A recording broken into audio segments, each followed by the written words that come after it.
રાધનપુર વિધાનસભા કોંગ્રેસમાં ભડકો. સ્થાનિક સ્વરાજની ચૂંટણી પહેલા જ રાજીનામાનો દોર શરૂ થયો છે.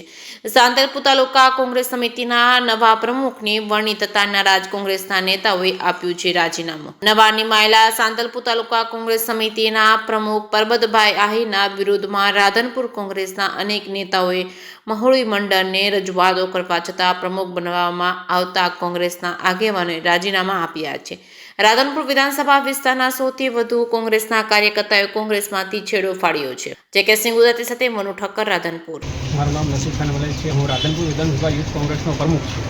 મને મોડી રાત્રે જે મેસેજ મળ્યો છે કે સાંતલપુર તાલુકાના પ્રમુખ પદે જે હાલ જે નિમણૂક આપી છે એના વિરુદ્ધમાં એ બધા ભાજપથી સંકળાયેલા લોકો છે અને ભાજપના સ્લીપર સેલ છે. અત્યારે હાલ બધા કોંગ્રેસના કાર્યકર્તાઓ અત્યારે બધા નારાજ છે. 500થી વધારે કોંગ્રેસના કાર્યકર્તાઓ હાલ રાજીનામું આપે છે અને આવનારા સમયમાં તાલુકા જિલ્લા પંચાયતની ઇલેક્શન આવી રહ્યું છે તેમાં કોંગ્રેસને બહુ મોટું નુકસાન થવાની સંભાવના છે.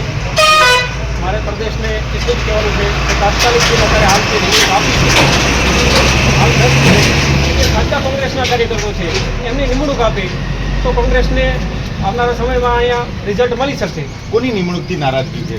હાલ જે કોંગ્રેસની જે નિમણૂક આપી છે કે પરબતભાઈ આહિરની નિમણૂક રાત્રે કે થઈ છે એ એમના વિરોધમાં અમે બધાએ રાજીનામું આપી છે. એમને આગળ વધારો, એમને પ્રમુખ પદ કે એવા બધા હોદ્દાઓ આપો. અગાઉ પણ આ લોકોએ કોઈ રજૂઆત કરી હતી આ નારાજગીને લઈને? ખૂબ વાર રજૂઆતો થઈ છે, ખૂબ વાર લેખિતમાં મૌખિક રીતે બી અમદાવાદ જઈને રજૂઆત થઈ છે એવું એ લોકોનું કહેવું છે અને અમે લોકો હજી પ્રયત્ન કરીએ છીએ કે મહુડી મંડળ સાથે સંપર્ક કરી અને આ વસ્તુનું કંઈક સોલ્યુશન કરાવવા. કેવા કેવા પદવાળા લોકોએ રાજીનામા આપ્યા છે? અંદાજિત કેટલા હશે? ખૂબ કાર્યકર્તાઓ અને આગેવાનો રાજીનામા આપે છે. જવાબદાર આગેવાનોની વાત કરું તો રાધનપુર તાલુકા કોંગ્રેસ સમિતિના પ્રમુખ, રાધનપુર તાલુકા કોંગ્રેસ સમિતિના કાર્યકારી પ્રમુખ, સાંતલપુર તાલુકા કોંગ્રેસ સમિતિના કાર્યકારી પ્રમુખ, સાંતલપુર તાલુકા કોંગ્રેસ સમિતિના હાલ જે પ્રમુખ છે એ, રાધનપુર વિધાનસભા યુવક કોંગ્રેસના પ્રમુખ, રાધનપુર તાલુકા યુવક કોંગ્રેસના પ્રમુખ, રાધનપુર નગરપાલિકાના વિરોધ પક્ષના નેતા સહિતના આગેવાનો, જવાબદાર આગેવાનો રાજીનામા આપવાની વાત કરે છે અને એમની સાથે એમના ટેકેદારો એટલે 400-500 લોકો અગર રાજીનામા આપશે તો આ વિસ્તારમાં કોંગ્રેસ ભાંગી જશે. આ વિસ્તારમાં ફરી કોંગ્રેસને ઊભી કરવી બહુ અઘરી પડશે અને વિસ્તારના લોકોની આગેવાનોની જે માંગણી છે સંગઠન સૃજન અભિયાનમાં સેન્સ લઈ, વિસ્તારના લોકોનો, ગ્રાઉન્ડના લોકોનો સેન્સ લઈ અને જે નિમણૂકો આપવી જોઈએ એ રીતે નિમણૂકો ક્યાંક ને ક્યાંક નથી અપાણી એટલે આ લોકોમાં ખૂબ રોષ છે. આદિત્યભાઈ, આગામી સમયમાં સ્થાનિક સ્વરાજની ચૂંટણી આવી રહી છે, કેટલી અસર થઈ શકે? ખૂબ નુકસાન થાય. આખી કોંગ્રેસ અગર અહીંયા રાજીનામા આપી દે તેનાથી ખૂબ કોંગ્રેસને નુકસાન થશે અને અમારા લોકોનો એ જ પ્રયત્ન રહેશે કે આવા કોઈ પગલાં કોઈ આગેવાનો ના લે. હાઈકમાન્ડ સાથે બી વાત કરી, અત્યારે વાત ચાલુ જ છે. અમારા અહીંયાના પૂર્વ ધારાસભ્ય રઘુભાઈ દેસાઈ અત્યારે ગાંધીનગર જ છે.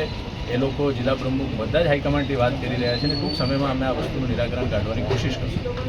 સાંતલપુર તાલુકા કાર્યકારી પ્રમુખ. આજે કેમ રાજીનામા આપવા પડ્યા? રાજીનામું આપવાનું કારણ એક જ છે કે જે ભાજપ સાથે જે સંકળાયેલા લોકો છે અને સ્લીપર સેલ તરીકે જે કામ કરે છે તેવા લોકોને સાંતલપુર તાલુકાના સંગઠનમાં નિમણૂક થાય છે અને જે સાચા કાર્યકર છે તેની કદર થતી નથી અને મારા સમર્પણ સાથે હું કાર્યકારી પ્રમુખથી રાજીનામું કોંગ્રેસ પાર્ટીમાંથી આપું છું અને જો આ નિમણૂક બદલાવવામાં નહીં આવે તો આવનારી તાલુકા પંચાયતને, જિલ્લા પંચાયતને અને કોંગ્રેસને ખૂબ મોટું નુકસાન થાય છે. કોને પ્રમુખ બનાવવામાં આવ્યા છે અત્યારે? પ્રમુખ હાલની તારીખે એવો પરબતભાઈ આહિર. તમારે કોની માગ છે?